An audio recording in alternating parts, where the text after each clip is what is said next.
Hello friends,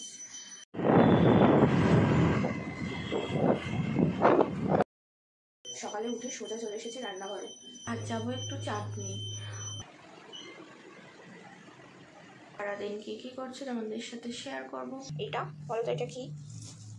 এটা এই যে আলু কাটা রয়েছে, বেগুন কাটা রয়েছে, এটা দিয়ে রয়েছে চিংড়ি মাছ। এই দিয়ে হবে একটা, যেটা আমাদের বাড়িতে প্রায় রান্না হয়, রুই মাছ।